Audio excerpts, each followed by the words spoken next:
കൊടുങ്ങല്ലൂർ കാവ് തീണ്ടെന്ന് പറയും ചടക്കുണ്ട്. അതുപോലെ ശബരിമല ഒരു സ്ത്രീയെങ്കിലും പ്രവേശിപ്പിക്കുക എന്ന് പറയുന്ന ഒരു ദൃഢവ്രതം എടുത്ത് പ്രവർത്തിച്ച പല ആളുകളും ബന്ധപ്പെട്ട അന്നത്തെ മന്ത്രി അയ്യോ ഞാൻ അങ്ങനെയൊന്നും ചെയ്തിട്ടില്ല, എനിക്ക് ദേവസ്വം ബോർഡിൽ അധികാരവുമില്ല, ഒരു കടലാസ് കാണാൻ എനിക്ക് അവകാശമില്ല എന്നൊക്കെ ഇപ്പം കിടന്ന് പായാരം പറയുന്നത് നമ്മൾ കണ്ടുകൊണ്ടിരിക്കുക. അവിടെയാണ് പരിഹാരം വേണ്ടത്.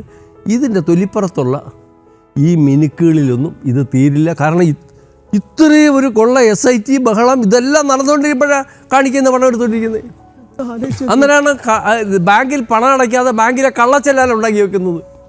അന്നേരമാണ് ശബരിമല അയ്യപ്പന് വിറ്റ നെയ്യഭിഷേകത്തിന് ആടിയേശ്വരൻ നെയ്യ് വിറ്റ 32 ലക്ഷമായിട്ട് അപകരിച്ചുകൊണ്ട് വിടുന്നത് എങ്ങനെ നന്നാവും?